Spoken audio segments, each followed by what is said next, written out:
ముందుగా కేంద్ర ప్రభుత్వానికి ప్రత్యేకమైనటువంటి కృతజ్ఞతలు తెలియజేస్తా ఉన్నాం. ఎందువలనంటే ఈ నెల 14వ తేదీన డాక్టర్ బిఆర్ అంబేద్కర్ జయంతిని ఆ రోజు సెలవుదినంగా ప్రకటించడం పట్ల గిరిజన సంఘాల తరపు నుంచి ప్రత్యేకమైనటువంటి కృతజ్ఞతలు తెలియజేయడం కాకుండా మేము హర్ష వ్యక్తం తెలియజేస్తా ఉన్నాం.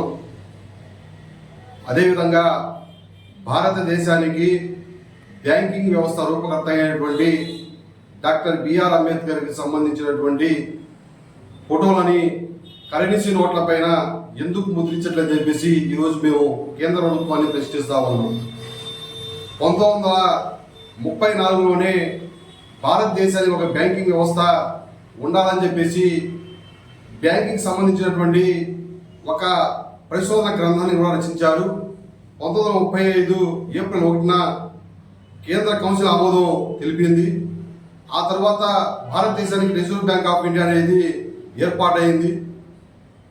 ఒక భారతదేశానికి బ్యాంకింగ్ వ్యవస్థ రూపకర్త అయినటువంటి డాక్టర్ బిఆర్ అంబేద్కర్ బొమ్మని కరెన్సీ నోట్ల పైన ముద్రించకపోవడము కేంద్ర ప్రభుత్వానికి సిగ్గుచేటు. ఈసారైనా అంబేద్కర్ జయంతికి ఖచ్చితంగా కరెన్సీ నోట్ల పైన ముద్రణ చేస్తామని చెప్పేసి కేంద్ర ప్రభుత్వం ప్రకటన చేయాలని చెప్పేసి మేము డిమాండ్ చేస్తా ఉన్నాం.